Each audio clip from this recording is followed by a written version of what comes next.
Welcome to Half 2-4. Today in the issue, is La Liga really cooler than the Premier League? We analyze the numbers that make you feel dizzy. We will tell in detail. The transfer storm of Turin, Bernardo, Silva, and Alisson are already with one foot in Juventus. Also today, the last dance of Ronaldo, why Messi and Mourinho believe in the gold of Portugal at the World Cup 2026. Triumph through tears, how Hansi Flick led Barcelona to the championship on the day of a personal tragedy. We begin right now. Imagine a situation. In the morning, you find out about the death of your father, and in the evening, you need to lead the team to the main match of your life, where the championship of Spain is at stake. It was in such an emotional hell that Hansi Flick found himself at Camp Nou. And you know what? His Barcelona did not just win 2-0, it humiliated Real, securing the title right in the face of the Creams.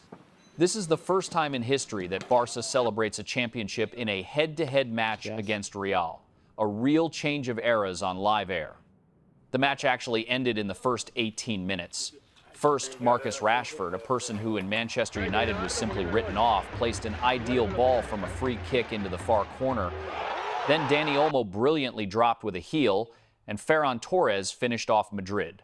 Real found themselves in a knockout even before the middle of the first half. 14 points of gap in 3 rounds until the end. Barca is going for a record 100 points in the season. But look at the numbers, because something incredible is happening here. Hansi Flick is a football cheat code. 5 trophies in 2 years at the club. He won the championship every season when he worked as a coach at the highest level. 2 titles with Bayern and 2 in a row with Barcelona.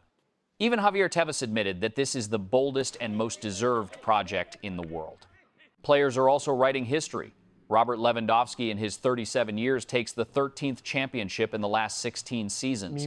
And Joao Cancelo became the first footballer in history who won 4 out of 5 leading leagues of Europe: PL, Serie A, Bundesliga, and now La Liga. Also, he became the champion of Portugal as part of Benfica.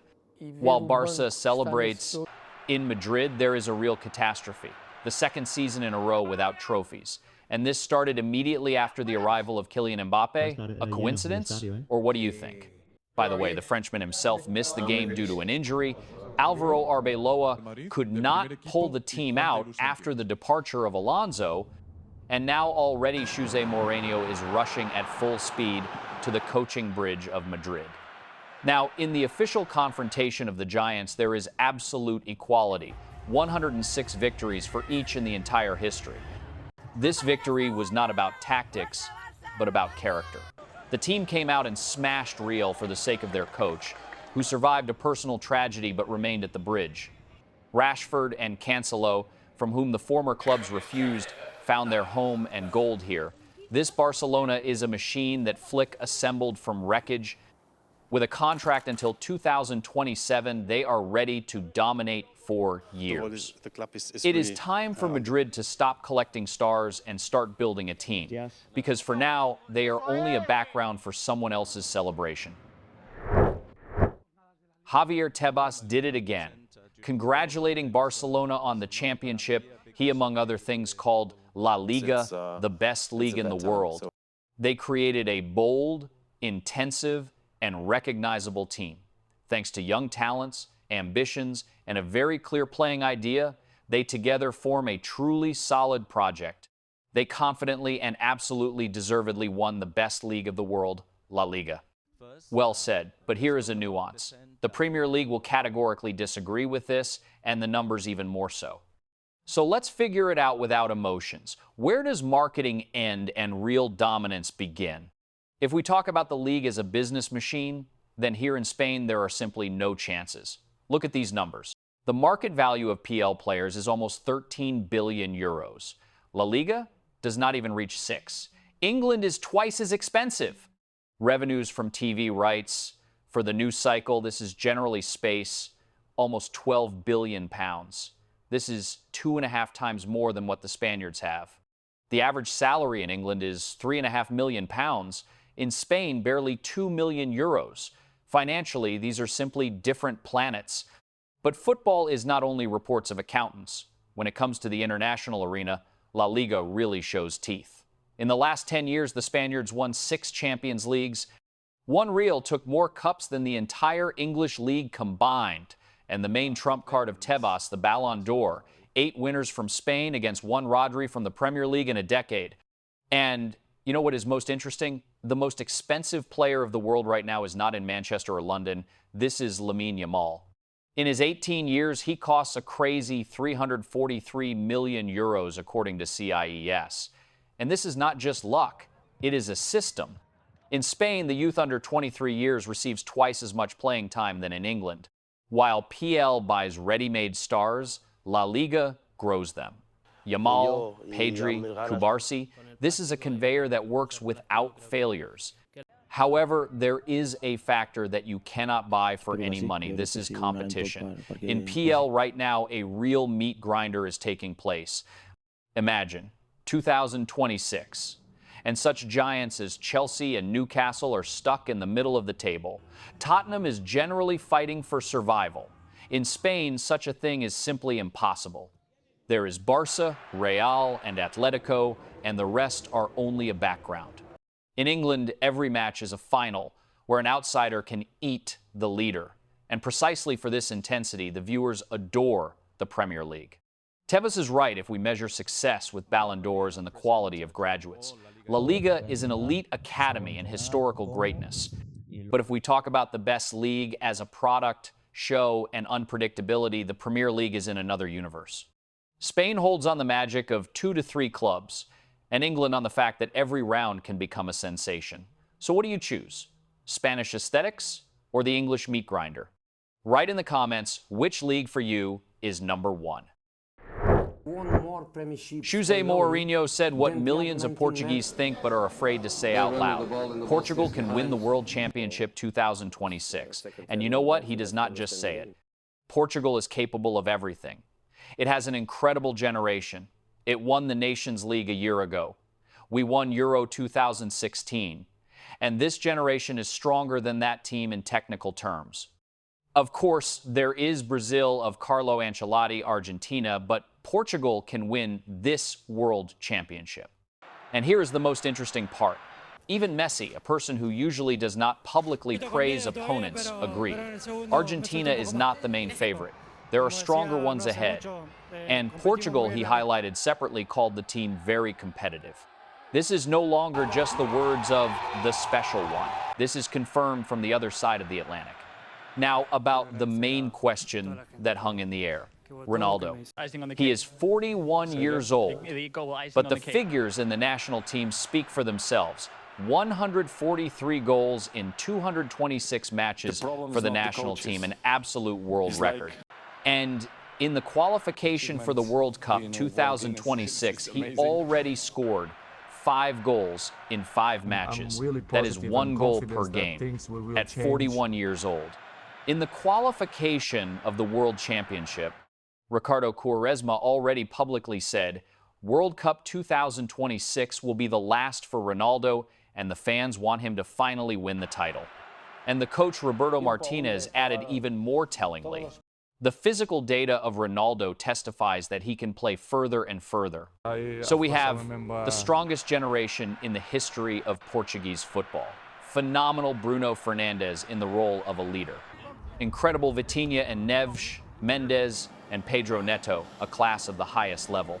And 41-year-old Ronaldo, who scores like he is, wound up. Portugal now is Argentina of the 2022 model. They are no longer a dark horse. They are a real contender for gold. I am sure that the Portuguese will fight on the field in the first place for Cristiano to reward him with this title, just as the Argentines fought for Messi. The only thing that causes doubt is whether this emotional construction will withstand the pressure of the playoffs. When the team plays for an icon, the risk of tactical constraint arises. Will Martinez dare to replace the 41-year-old legend if the game does not go according to plan? This is a thin line between a great triumph and a loud failure. But if they can turn this pressure into pure energy, we will see the most beautiful final of the era. Manchester United this week is organizing a real sale. And you know what is the strangest thing in this? The club, which once collected world stars, now simply does not know where to put its own graduates. Hojlund, officially on the exit. Rashford, they are trying to keep, but he wants to run away. These are not just transfers. This is a complete dismantling of the old MU under the supervision of Michael Carrick. Let's figure out this arithmetic of pain. Let's start with Rasmus Hojlund. Fabrizio Romano already placed his signature stamp. Napoli activates the obligation to buy. The mathematics is like this. United receives 44 million euros now, plus 6 million the Italians already paid for the lease. Together 50 million. And as if it is not bad, if not for the fact that they bought him for 72 million pounds. But to keep him further made no sense. In the past season, Hojlund squeezed out only 4 goals, and the club disgraced itself, finishing in 15th place. Michael Carrick already made a bet on others. Cunha, Mbeumo, and Seco became the basis of the new attack, and for Rasmus, place simply did not remain. Now, the most interesting part. Napoli prescribed him a release clause at 85 million euros, but it will start to act only from 2027. That is, if the Dane explodes in Italy, United will not receive a cent from this. And now to the main soap opera of the summer, Marcus Rashford. The person won La Liga, formatted crazy 14+14 per season, and became the first Englishman in 41 years who took the title in Spain. His goal in the Clasico made him the idol of Camp Nou, and he says directly, "If I were a magician, I would stay." The situation is a stalemate. Barcelona wants Marcus, but does not want to pay 30 million euros. Financial debts force them to ask for a second lease. Carrick publicly stated that he is waiting for Marcus back and sees him in the starting lineup, but the Devils need either money now or a full return. They say Arsenal and Bayern are already sitting on the phone, but Marcus himself sees himself only in the garnet blue shirt. This is a dead end, the decision in which, most likely, will again be postponed until 2027. The sale of Hojlund for 50 million is a sober calculation of Carrick, although with a big minus in the budget. Cunha and Mbeumo already now look much more promising for this system. And the story with Rashford is a drama of a graduate who became redundant at home but found magic in Spain. I believe that United should show toughness. Either Barca pays 30 million now or sell him to English competitors. The club cannot be a charitable organization for leased stars. And what do you think? Will Carrick be able to re-educate Marcus if he still returns? Juventus is preparing a real transfer bomb that can turn over the entire Serie A. Imagine, one of the best playmakers of the generation goes to them for free, and one of the top goalkeepers of the world has already agreed on a personal contract. While other clubs only dream, Turin has already planned everything in its head without spending a single euro on transfer letters in the process. This is not just a window, this is premium shopping at a sale. Let's figure out how Juve is going to pull this off. Let's start with Bernardo Silva. His era in Manchester City officially ends in June after 9 seasons and 19 trophies. Matteo Moretto confirmed. The Portuguese is an absolute priority for Turin. The director of the club, Damian Comoli, personally is on the phone with Xerxes Mendes. Juventus offers a contract until 2028 with an option for extension. But here starts the most interesting part, money. In Manchester, Bernardo was used to being paid £300,000 per week. Juve is ready to give only 7 to 8 million euros per year. This is a huge drop in income. Will the 31-year-old Portuguese want to change the golden cage for sunny Italy, having offers from Inter Miami and the Saudis? The question is open. But if with Bernardo negotiations are still ongoing, then with Alisson, everything is much more serious. Nicolo Schira reports, the Brazilian has already agreed to 5 million euros per year until 2029. Liverpool calmly perceives this situation. Alisson is not the one who will organize scandals. He will leave only if it suits the club.